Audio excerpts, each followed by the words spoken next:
Joe Rogan has returned. After missing UFC 271 in February due to a series of controversies on his popular Spotify podcast, the comedian and veteran color commentator will return to the broadcast booth for UFC 272 on Saturday. This has been highly anticipated, with many very happy Rogan will be making his return. So stick around to find out all the upcoming details you need to know, along with other interesting UFC news. UFC President Dana White confirms that Joe Rogan will be back for UFC 272. Last weekend, Joe Rogan made his long-awaited return to the UFC commentary booth. The greatest concern during UFC 271 Fight Week was whether Joe Rogan will be on the broadcast team after he was embroiled in controversy after a slew of racist videos of him appeared on the internet. Despite the fact that the majority of competitors and the promotion backed Rogan during this time, he stayed away from the UFC 271 card. The absence was due to last-minute scheduling issues, according to the team. Dana White, on the other hand, was his usual brutally honest self during the post-fight news conference, clarifying that Joe Rogan could have attended the event, but he chose not to. Yeah, he'll be here, Dana White replied when questioned about Rogan's availability during a recent interview with Barstool Sports. This week, Rogan is on and Cormier is off. Along with Jon Anik and Rogan, Michael Bisping will round out the commentary booth. Cormier will be unable to commentate due to the passing of his mother, as confirmed by the former two-division UFC champion earlier this week. Along with play-by-play guy Jon Anik, former UFC middleweight champion Michael Bisping will serve as the third member in the commentary booth. Rogan, for one, will be calling fights for the first time since a compilation video went viral in which he was seen using racist insults multiple times throughout the years. Rogan apologized for the incident, calling it the most regretful and shameful moment of his career. Following the incident, he also requested that some episodes of his podcast be deleted off Spotify. The main card of UFC 272 will air on ESPN Plus pay-per-view from the T-Mobile Arena in Las Vegas. Rogan interviews Bisping on his podcast, and you won't believe what they spoke about.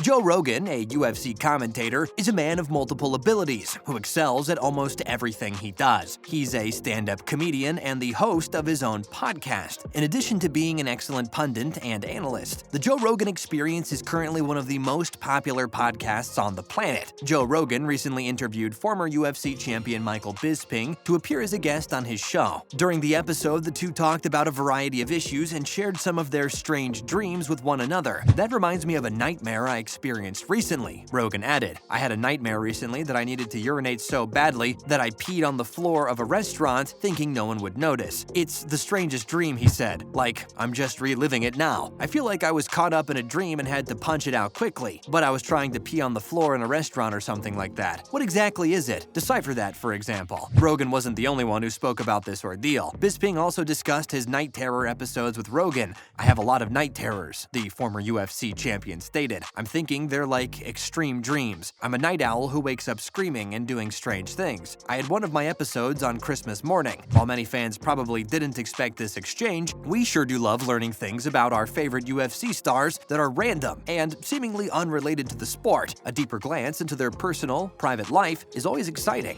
Colby Covington takes down Jorge Masvidal. Here's everything you need to know. With a crushing win over best buddy turned nemesis Jorge Masvidal at UFC 272, the always controversial Colby Covington proved he's one of the top welterweights in the division. But from his theatrics in the cage to his ugly call-out of a rival after the fight, he reminded the UFC world why he is so reviled. The UFC 272 event was highly anticipated, mostly because bitter long-term rivals Colby Covington and Jorge Masvidal were going head-to-head finally. Colby Covington destroyed Jorge Masvidal in their heated grudge bout, but his post-fight theatrics did not win him any new fans. Colby Covington won unanimously by scores of 49-46, 50-44, and 50-45 in the UFC's most heated rivalry, but the fight is far from finished. The former best friends had been squabbling for months leading up to the battle, and the bad blood was evident as both men entered the fight fight with a vicious expression on their faces. When asked if they wanted to try on gloves, neither man moved 1 inch as security surrounded the octagon. Masvidal made the initial move, attempting a jumping front kick, but it was blocked by both men, who were looking for a knockout blow. Covington, on the other hand, quickly calmed down and used his superior wrestling skills to easily defeat Masvidal on points. Aside from a 4th-round strike that sent Covington to the canvas, the welterweight champion delivered a clinical effort, and Covington had to be shoved off Masvidal at the end of the final round, then blew him a kiss before grabbing his crotch. Commentator Joe Rogan lost a $20 wager that the two would hug after the fight. Following the bout, Covington had no issue saying how he felt and trash-talking other UFC fighters. Colby Covington basically skipped the first question from his post-fight interview with Joe Rogan when asked to summarize his one-sided thrashing of Jorge Masvidal on Saturday, so he could publicly honor the first responders and military troops that make this country so great. In a mic-drop moment supposed to stir up chatter for yet another pay-per-view grudge match against a former comrade, he had already veered towards a verbal accosting of Dustin Poirier